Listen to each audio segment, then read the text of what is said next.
43. Risa. Risa wakes up to the breathly drone of some machine, a hiss that's both muffled and loud at once. She's on a king-size bed in a bedroom finished in polished redwood and brass. She's dizzy, queasy. She feels as if the bed itself is shifting beneath her, but she knows it's only the tranks. "Take your time," says an unfamiliar male voice. "You've been tranked 8 or 9 times in succession. It'll take you longer than usual to recover. Had it been me, I would have done it differently. I would have made it easier on you." The man speaks with a pearly lilt and an Eastern European accent. Russian, perhaps. No, not quite, but something close.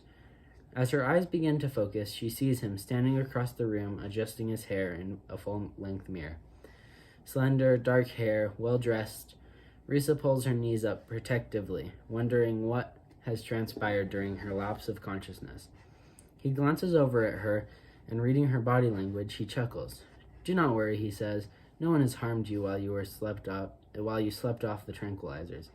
Her head feels of foam fizz with no substance. She can only ask the obvious question. "Where am I?" "Lady Lucrezia," he answers, "my harvest camp." She has enough of the pieces now to pull at least some of it together. The man at the antique shop was a parts pirate, and she is now in the hands of a black marketer. The parts pirate killed Jack, whom Risa promised she'd protect, whom she put directly in harm's way. And what of Sonia? I'm in a harvest camp?" she repeats, hoping to get more out of him. "Yes, you and your close friend Connor." She was not expecting to hear that. She shakes her head, not wanting to believe it. "You're lying. Connor wasn't there." Her captor looks at her curiously. "No, I thought you were captured together, but then Nelson didn't explain the specific circumstances when he left you both with me." Nelson? Not the same Nelson. But as she thinks of the parts pirate, she realizes that she knew that face, or at least half of it.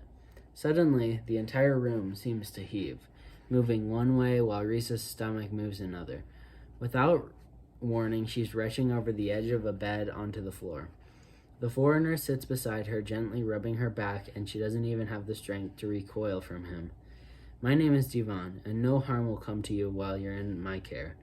He gives her club soda to sip from a minibar beside the bed. So much to take in. No surprise there are things that can't be held down. He leaves her with the club soda. "I'll have someone come by and clean it up. Not to worry. In the meantime, I have business to attend to. Sleep, Risa. We'll talk again when you're up to it." He goes to the door, but turns back just before he exits.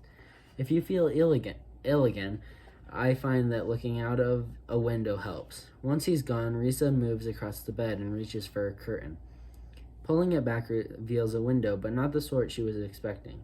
It's an oval window, and beyond it, clouds. Nothing but clouds. 44. The Lady Lucrezia.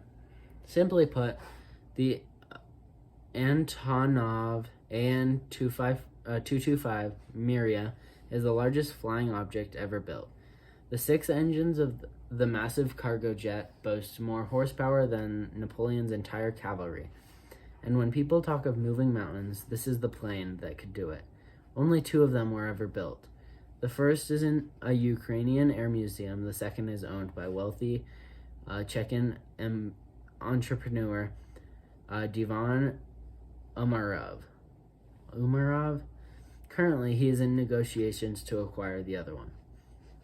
From the outside, it looks like a 747 with glandular problems, but standing inside the jet's cavernous cargo hold can be a religious experience because it rises around you with the breathtaking drama of a cathedral, but can get about 8 miles closer to heaven.